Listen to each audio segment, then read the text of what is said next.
Okay, let's completely reframe everything you thought you knew about one of history's most famous figures.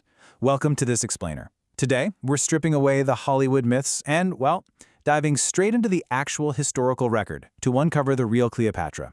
Picture this. In the scorching deserts of ancient Egypt, right where the Nile carved life into the sands, a young woman rose to become one of the absolute most powerful rulers the world has ever seen. So today, we are unpacking the phenomenal rise of Cleopatra VII, the last pharaoh of Egypt, to see exactly how she changed the ancient world forever. Now, for literally centuries, history has asked this question. Was Cleopatra just a tragic seductress, reduced by Roman propaganda to a simple fairy tale trope? Well, not even close. Actually, scratch that, it's the exact opposite. Today, we are looking at a brilliant strategist, an elite linguist, a hardcore survivor, and honestly, an unparalleled political mastermind. To really get her, we have to understand where she started. Born in 69 BCE into the Ptolemaic Dynasty, which, by the way, was a Greek family that had ruled Egypt ever since Alexander the Great, her world was an absolute storm of betrayal, assassinations, and super bitter sibling rivalries. Her father, Ptolemy XII, was this notoriously weak ruler who was mocked, exiled, and only managed to get his throne back with Roman help. Watching all that power just slip through her father's fingers, well, Cleopatra learned early on that surviving Egypt's incredibly fragile throne required three crucial pillars: unmatched intelligence, powerful allies, and above all else, the backing of Rome. Part 1. The Scholar Queen. Brilliance over Beauty. Let's look at this, because while her siblings were off indulging in standard royal luxury, Cleopatra was basically building an intellectual empire.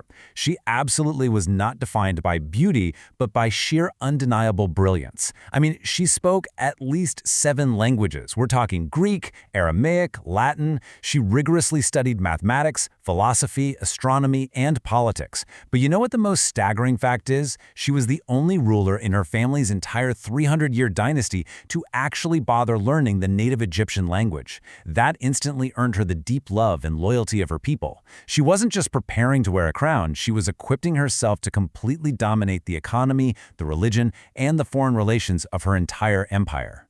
And her early life escalated dangerously and rapidly. At just 18 years old in 51 BCE, her father dies, forcing her into this super tense, fake co-rule with her younger brother, Ptolemy XIII. But the Egyptian court was deeply controlled by these corrupt advisors who desperately wanted this highly educated, ambitious young queen gone. Within months, by 48 BCE, she was literally forced into exile, hunted by her brother's forces, and abandoned by allies. This rapid downward spiral is exactly why she knew she desperately needed to secure the ultimate ally just to survive. And that ally? The most powerful man in the world, Julius Caesar. In 48 BCE, Caesar arrived in Alexandria, and Cleopatra knew, hey, this is my one chance. According to ancient accounts, she executed a dramatic entrance that has literally become legend. Smuggled into Caesar's quarters, rolled inside a carpet. I mean, talk about a high-stakes networking move, right? But whether that was literal or symbolic, the key takeaway here is that this wasn't some romantic gesture. It was an audacious, highly calculated power play simply to get face-to-face with the Roman leader without being, assassinated by her brother's guards in the hallway. Once she was actually in the room, she captured Caesar's support through supreme confidence, not seduction. Her strategy was just brilliant. Step 1, speak to him as an absolute equal. Step 2, tap into Rome's overarching ambitions. And Step 3, offer him the one thing Rome desperately needed: regional stability in a highly volatile but super wealthy area.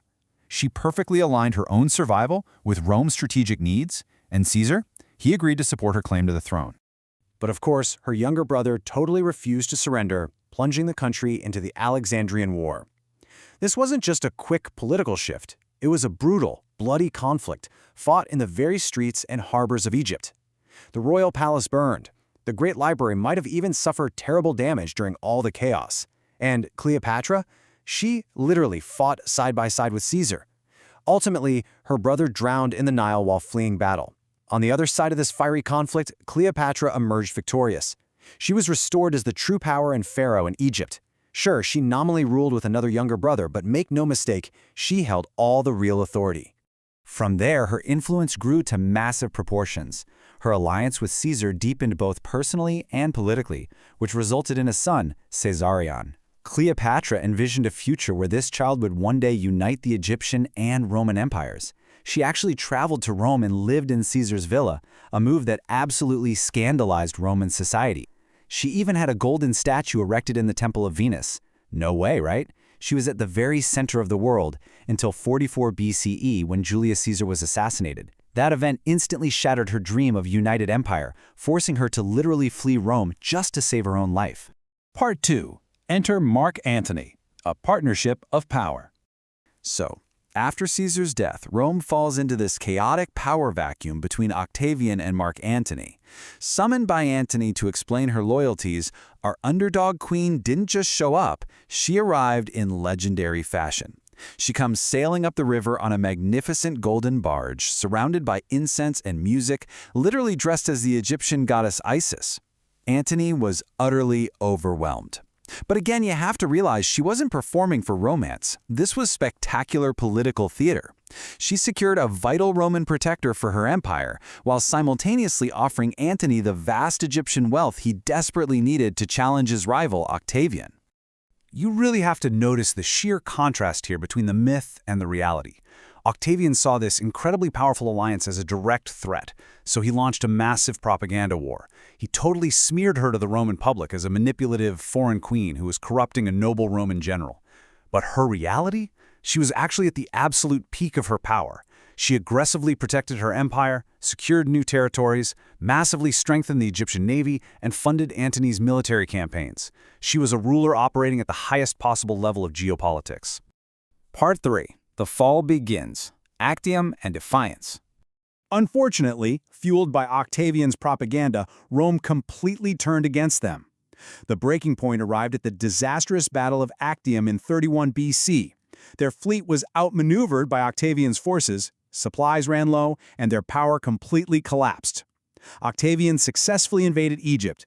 Antony, receiving false news that Cleopatra was dead, took his own life.